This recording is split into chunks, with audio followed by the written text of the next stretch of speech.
2026 നവോത്സര ആശംസകൾ ഞാൻ എല്ലാവർക്കും അർപ്പിക്കുകയാണ്. തികച്ചും നന്ദി നിറഞ്ഞ ഹൃദയത്തോടു കൂടിയാണ് നിങ്ങളുമായി പുതുവർഷത്തിൽ ദൈവത്തിൻ്റെ ആത്മാവിന് നമ്മോട് സംസാരിക്കാനുള്ളതിനെക്കുറിച്ച് പറയുവാൻ ഞാൻ ആഗ്രഹിക്കുന്നത്. 2025 ജൂലൈ 15 ദൈവം ഒരു ഓപ്പൺ ഹാർട്ട് സർജറിയിലൂടെ എൻ്റെ ജീവിതത്തിൽ അത്ഭുതകരമായൊരു മാറ്റം കൊണ്ടുവന്നു. മരിക്കുമെന്ന് ഡോക്ടർമാരും വീട്ടുകാരും ചിന്തിച്ച സ്ഥലത്ത് ആയുസ്സിൻ്റെ നീക്കുപോക്കുകൾ സ്വർഗത്തിലെ ദൈവത്തിനാണെന്ന് തെളിയിച്ചുകൊണ്ട് കരുണാമയനായ കർത്താവ് എന്നെ കർത്താവിൻ്റെ ഉദ്ദേശത്തിനായി നിലനിർത്തിയതോർത്ത് ഞാൻ ദൈവത്തെ സ്തുതിക്കുന്നു. 2026 ദൈവവചനത്തിൽ ആശ്രയിച്ച് വചനത്തിൽ നിലനിൽക്കുന്ന ഒരു ജീവിതമാകുവാൻ ദൈവം നമ്മളെക്കുറിച്ച് ആഗ്രഹിക്കുക. ദൈവവചനത്തിൽ നിലനിൽക്കുന്ന ഒരു വർഷമാകട്ടെ 2026. എന്തുകൊണ്ട് ദൈവവചനത്തിൽ ഊന്നിയുള്ള ഒരു വർഷമാകണം, ദൈവവചനത്തിൽ നിലനിൽക്കുന്ന ഒരു വർഷമാകണം എന്ന് ചോദിച്ചാൽ, കർത്താവ് പറഞ്ഞൊരു വാക്കാണ് ഞാൻ ഓർക്കുന്നത്. ആകാശം മാറിയാലും ഭൂമി മാറിയാലും ദൈവത്തിൻ്റെ വചനത്തിന് മാറ്റമില്ല. ലോകത്തെന്തെല്ലാം സംഭവിച്ചാലും, കാലാവസ്ഥകൾ മാറിയാലും, യുദ്ധങ്ങളും ക്ഷാമങ്ങളും അരക്ഷിതാവസ്ഥയും എവിടെയെങ്കിലും ഉണ്ടായാലും, ദൈവവചനത്തിൽ അടിസ്ഥാനപ്പെട്ട ഒരു വ്യക്തിയുടെ ജീവിതത്തിൽ ദൈവത്തിന് സമാധാനമുണ്ടാകും. അത് പാറമേൽ അടിസ്ഥാനമിട്ട ഒരു ഭവനത്തെ പോലെ. എന്തുകൊണ്ടാണ് ദൈവവചനത്തിൽ ആശ്രയിച്ച തീരുമാനങ്ങൾ നമ്മൾ എടുക്കണമെന്ന് ചോദിച്ചാൽ ഉത്തരം ലളിതമാണ്, പക്ഷേ വളരെ ചിന്തിച്ചാൽ ഗഹനവുമാണ്. നമ്മുടെ തീരുമാനങ്ങൾ മനുഷ്യശക്തിയെ ആശ്രയിച്ചിരിക്കുന്നു. എന്നാൽ നമ്മെ പ്രചോദിപ്പിക്കാൻ ബൈബിൾ നമുക്ക് നല്ല വാക്കുകൾ മാത്രമല്ല നൽകുന്നത്, അത്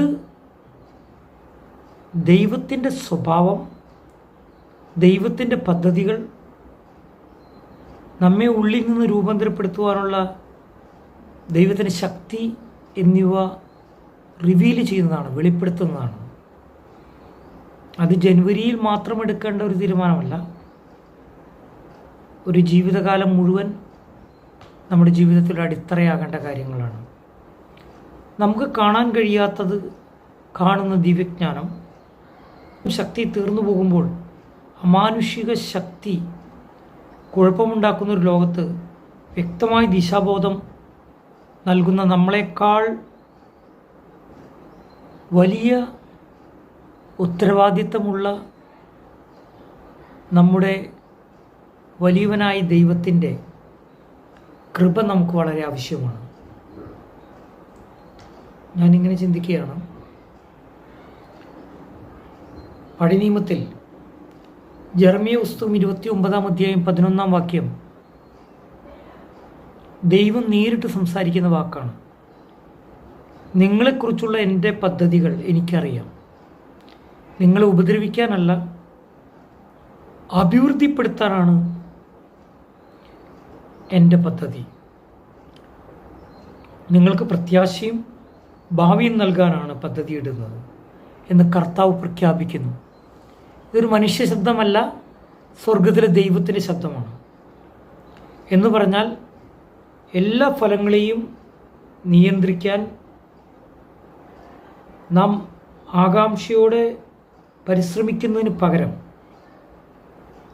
നമ്മുടെ ഈ 2026 ദൈവത്തിന് ഇതിനകം നല്ലൊരു പദ്ധതി ഉണ്ടെന്ന് വിശ്വസിക്കാൻ നിങ്ങൾ തയ്യാറുണ്ടോ? ഇന്ന് കാണാൻ കഴിയുന്ന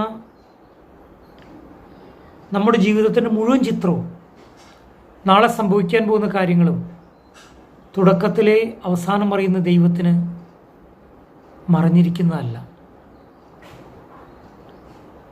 അടുത്തൊരു വചനം പുതിയ നിയമത്തിൽ നിന്നാണ്. മത്തായി സുവിശേഷം 6-ാം അധ്യായം 33-ാം വാക്യം പറയുന്നു, എന്നാൽ ആദ്യം അവൻ്റെ രാജ്യവും നീതിയും അന്വേഷിക്കുക, ബാക്കി നിനക്കെല്ലാം കൂട്ടിച്ചേർക്കപ്പെടും. പ്രിയപ്പെട്ടവരെ, 2026 നമ്മുടെ അടിസ്ഥാന തീരുമാനങ്ങൾ എന്തായിരിക്കും?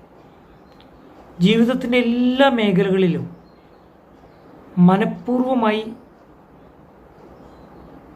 നാം ദൈവത്തിന് ഒന്നാം സ്ഥാനം കൊടുക്കണം. അപ്പോൾ കർത്താവിൻ്റെ രാജ്യത്തിന് മുൻഗണന നൽകുമ്പോൾ മറ്റെല്ലാം ഓട്ടോമാറ്റിക്കായിട്ട് ശരിയായ സ്ഥാനത്തേക്ക് വരും. ദൈവത്തിൻ്റെ രാജ്യനീതി അന്വേഷിച്ചാൽ എല്ലാം കൂട്ടിച്ചേർക്കപ്പെടും. 119-ാം സങ്കീർത്തനം 105-ാം വാക്യം പറയുന്നു, ദിനം പ്രതി നാം ദൈവത്തിൻ്റെ വചനം വായിക്കണം. 119-ാം സങ്കീർത്തനം 105-ാം വാക്യം ഇങ്ങനെ പറയുന്നു, അങ്ങയുടെ വചനം എൻ്റെ പാദങ്ങൾക്കൊരു വിളക്കാണ്, എൻ്റെ പാതയിൽ ഒരു പ്രകാശവുമാണ്. ദൈവവചനത്തിൽ സ്ഥിരമായി സമയം ചെലവഴിക്കാൻ നാം ഉറച്ചൊരു തീരുമാനം എടുക്കണം. 5 മിനിറ്റ് ആയാലും 50 മിനിറ്റ് ആയാലും. പതിവ് ബൈബിൾ വായന നമ്മുടെ മുന്നോട്ടുള്ള പാതയെ പ്രകാശിപ്പിക്കുമെന്നാണ് കർത്താവ് നമ്മോട് പറയുന്നത്. സങ്കീർത്തനക്കാരൻ നമ്മെ ഉത്ബോധിപ്പിക്കുന്നത്. അടുത്തൊരു വാക്യം ഫിലിപ്പിയ ലേഖനം 4-ാം അധ്യായം 6-7 വാക്യങ്ങളാണ്. ഒന്നിനെക്കുറിച്ചും വ്യാകുലപ്പെടരുത്, ഉത്കണ്ഠപ്പെടരുത്. എല്ലാ സാഹചര്യത്തിലും പ്രാർത്ഥനയിലൂടെയും അപേക്ഷയിലൂടെയും നന്ദി പ്രകടനത്തോടെ നമ്മുടെ അപേക്ഷകൾ ദൈവത്തോട് സമർപ്പിക്കുക. അപ്പോൾ എല്ലാ ധാരണയെയും മനുഷ്യബുദ്ധിയെയും ഒക്കെ മറികടക്കുന്ന ദൈവസമാധാനം ക്രിസ്തുയേശുവിൽ നമ്മുടെ ഹൃദയങ്ങളെയും മനസ്സുകളെയും കാക്കും. ദൈവം നമ്മളെ പ്രൊട്ടക്റ്റ് ചെയ്യുന്ന ഈ പറഞ്ഞതിൻ്റെ അർത്ഥം. 2026 ഒരു ഗുഡ് ന്യൂസ് ഞാൻ പറയുകയാണ്. ലോകത്തിൽ എത്ര ഇരുട്ടുണ്ടായാലും, എത്ര ഉത്കണ്ഠയുണ്ടെങ്കിലും, എത്ര പ്രയാസമുണ്ടെങ്കിലും, എത്ര യുദ്ധഭീഷണി ഉണ്ടെങ്കിലും, എത്ര അസ്ഥിരതയുണ്ടെങ്കിലും, എത്ര ആരോഗ്യ പ്രശ്നങ്ങളുണ്ടെങ്കിലും, നമ്മുടെ ഉത്കണ്ഠയെ, നമ്മുടെ വ്യാകുലതയെ ദൈവമായുള്ള സംഭാഷണത്തിൻ്റെ ഉപാധിയാക്കി നമ്മൾ മാറ്റണം. അങ്ങനെ ദൈവമായുള്ള ബന്ധത്തിൽ നമുക്ക് വളർന്നു വരുവാൻ കഴിയും. അടുത്തതൊരു വാക്യം പുതിയ നിയമത്തിൽ നിന്ന് തന്നെയാണ് ദൈവത്തിൻ്റെ ആത്മാവ് എന്നെ ഓർമ്മിപ്പിക്കുന്നത്. യാക്കോബിൻ്റെ ലേഖനം 4-ാം അധ്യായം 8-ാം വാക്യം, ദൈവത്തോട് അടുക്കുക, അവൻ നിങ്ങളുടെ അടുക്കൽ വരും. ഇത് ഒരു വാഗ്ദാനവുമാണ്, ഒരു ക്ഷണവുമാണ്.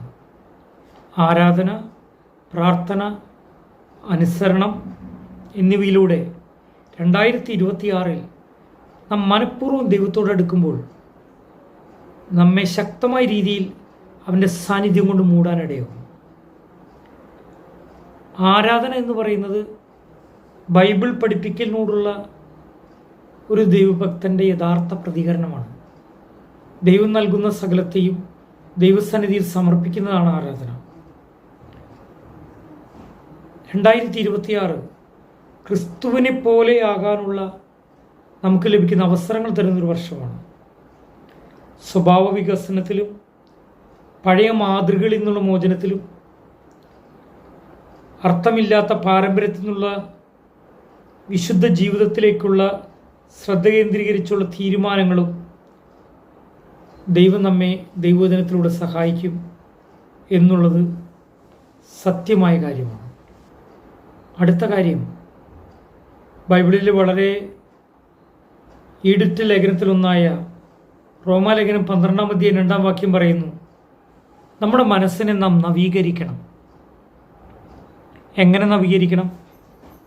വലിയൊരു ടാസ്ക്കാണ്. ഈ ലോകത്തിൻ്റെ മാതൃകയോട്, ദൈവിക വചനത്തിൻ്റെ എതിരെയുള്ള സിസ്റ്റങ്ങളോട് നാം അനുരൂപപ്പെടരുത്. മറിച്ച് നമ്മുടെ മനസ്സിനെ ഒരു പുതുക്കലിലൂടെ എന്ന് പറഞ്ഞ നിരന്തരമായ മാനസാന്തരത്തിലൂടെ രൂപാന്തരപ്പെടുവാൻ നാം ഡിസിഷൻ എടുക്കണം. അതെൻ്റെയും നിങ്ങളുടെയും ഡിസിഷനാണ്. നല്ലതും പ്രസാദകരവുമായ ദൈവഗീതം എന്താണെന്ന് അപ്പോൾ നമുക്ക് പരിശോധിച്ച് അംഗീകരിക്കാൻ കഴിയും. ദൈവത്തിന് ഇഷ്ടം എന്താണെന്ന് ഒരു മനുഷ്യന് സാധിക്കുന്നത് അവൻ മാനസാന്തര ഹൃദയത്തിലൂടെ കടന്നു പോകുമ്പോഴാണ്. അവസാനമായി നിങ്ങളോട് എനിക്കൊരു കാര്യം പറയാനുള്ളത്, 2 കൊരിന്ത്യർ 5:17 ബൈബിൾ ഇങ്ങനെയാണ് പറയുന്നത്: അതിനാൽ നാം ആരെങ്കിലും ക്രിസ്തുവിലാണെങ്കിൽ പുതിയ സൃഷ്ടിയായി തീർന്നിരിക്കുന്നു. പഴയത് പോയി, പുതിയതിതാ. ക്രിസ്തുവിൽ നാം ഇതിനകം ഒരു പുതിയ സൃഷ്ടിയായി മാറിക്കഴിഞ്ഞവരാ. പക്ഷേ വീണ്ടും പഴയതിലേക്ക് നോക്കുകയും മാനസാന്തരമില്ലായ്മയും തീരുമാനങ്ങളിൽ നിന്ന് പുറകോട്ട് പോവുകയും ചെയ്യുമ്പോൾ നാം പലപ്പോഴും പരാജയത്തിൽ ജീവിക്കുക. ഇന്ന് 2026 ഒരു തീരുമാനമെടുക്കണം. മുൻകാല പരാജയത്തിൽ ജീവിക്കുന്നത് നിർത്തണം. ക്രിസ്തുവിൽ നാം ഒരു പുതിയ സൃഷ്ടിയാകുന്നു. നമ്മുടെ ഇച്ഛാശക്തിയിലല്ല നാം മുന്നോട്ട് പോകേണ്ടത്. നാം സ്വന്തം ഇച്ഛാശക്തിയിലൂടെ ആരെങ്കിലും ആകാൻ നാം ശ്രമിക്കുകയുമരുത്. ഒരു കാര്യം ഞാൻ ഓർമ്മിപ്പിക്കുന്നു, നിങ്ങളുടെ പുതിയ വ്യക്തിത്വം ഭൂതകാലത്തിലെ പരാജയത്തിൽ ജീവിക്കുന്നത് നിർത്തണം. ശ്രദ്ധിക്കുക, ഭൂതകാലത്തിലെ പരാജയത്തിൽ ജീവിക്കുന്നതിനോട് നോ പറയണം. 2026 നാം ചെയ്തു പോയ തെറ്റുകളും നമുക്ക് സംഭവിച്ച നിരാശയും അത് ചിന്തിക്കുന്നതും അതിൽ തുടരുന്നതും നാം നിർത്തണം. ദൈവത്തിന്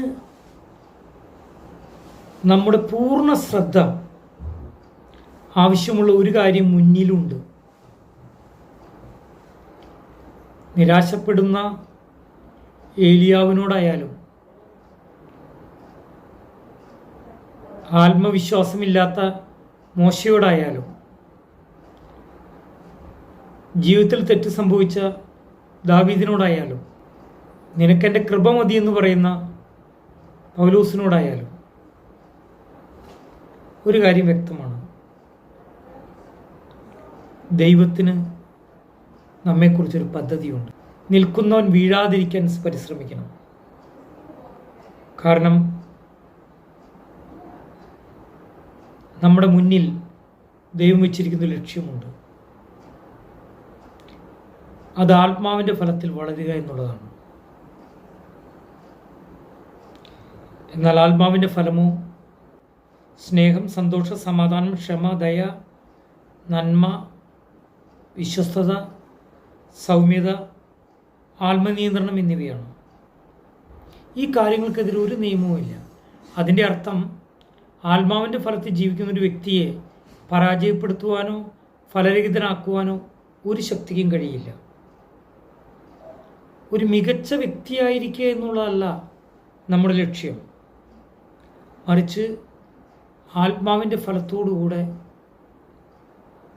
ദൈവത്തിൻ്റെ പരിശുദ്ധാത്മാവിന് ഇണങ്ങിയ ഉപകരണങ്ങളാകുവാൻ നമ്മെ തന്നെ ഏൽപ്പിച്ചു കൊടുക്കും.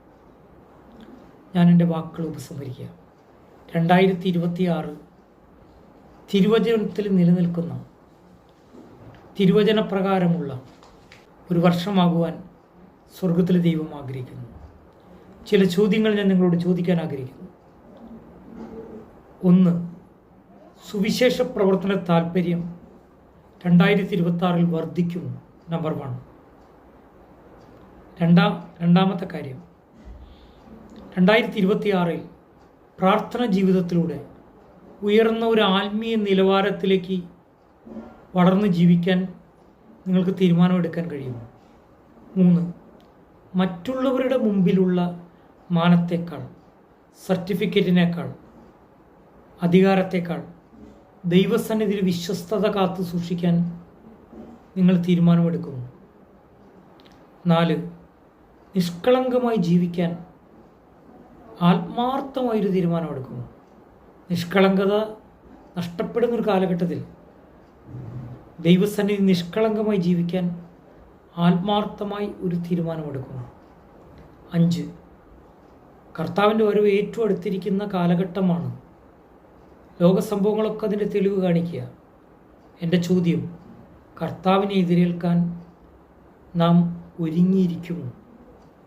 6. കാര്യം, ലോകപ്രകാരം ജീവിച്ച് ലോകത്തിൻ്റെ പുറകെ പോയി നാം വീണുപോയ പിന്മാറ്റത്തിൻ്റെ ഇരുട്ടിൽ നിന്ന് 2026 ഒരു മാറ്റത്തിനായിട്ട് ആത്മാർത്ഥമായി പരിശ്രമിക്കുന്നു. 7. കാര്യം, നിങ്ങളൊരു സമാധാനപുത്രനായി മാറുമോ? സമാധാനം സ്ഥാപിക്കുന്നൊരു വ്യക്തിയാകുവാൻ സാധിക്കുമോ? 8. കാര്യം, കർത്താവിനെ എതിരേൽക്കാൻ ഒരുങ്ങുന്നതാണോ നമ്മുടെ ജീവിതത്തിലെ ഏത് ഭൗതിക അനുഗ്രഹത്തെക്കാൾ പരമപ്രധാനമായിരിക്കുന്നത്? 2026 അതിനായി നാം എന്ത് തീരുമാനമെടുക്കും? അവസാനത്തതായ കാര്യം, മരണം വരെ പാപക്ഷമയ്ക്കായി പ്രാർത്ഥിക്കുമോ എന്ന് പറഞ്ഞാൽ മാനസാന്തരപ്പെടുമോ? ക്ഷമിക്കുമോ? ദൈവത്തിന് ഇഷ്ടപ്രകാരം ആയിരിക്കുമോ? അതുകൊണ്ട് 2026 ദൈവത്തിന് പ്രസാദകരമായ ജീവിതം നയിക്കുവാൻ, തിരുവചനത്തിൽ നിലനിൽക്കുവാൻ ദൈവം നമ്മെ വിളിക്കുന്നു. ദൈവത്തിന് നമ്മളെക്കുറിച്ചൊരു പ്ലാനുണ്ട്. കർത്താവിന് നമ്മെ പുതിയ സൃഷ്ടിയാക്കാൻ കഴിയും. പഴയത് കഴിഞ്ഞുപോയി. തിരുവചനത്തിന് നമ്മളെ വെളിച്ചത്തിൽ നടത്തുവാൻ കഴിയും. അങ്ങനെ അനേക കാര്യങ്ങൾ ഞാൻ ഓർമ്മിപ്പിച്ചു. ദൈവം നിങ്ങളെ സമൃദ്ധിയായി അനുഗ്രഹിക്കട്ടെ. 2026 പ്രവേശിക്കുന്ന നിങ്ങൾക്കെല്ലാവർക്കും നവവത്സരങ്ങളുടെ ആശംസകൾ നേരുന്നു. God bless you.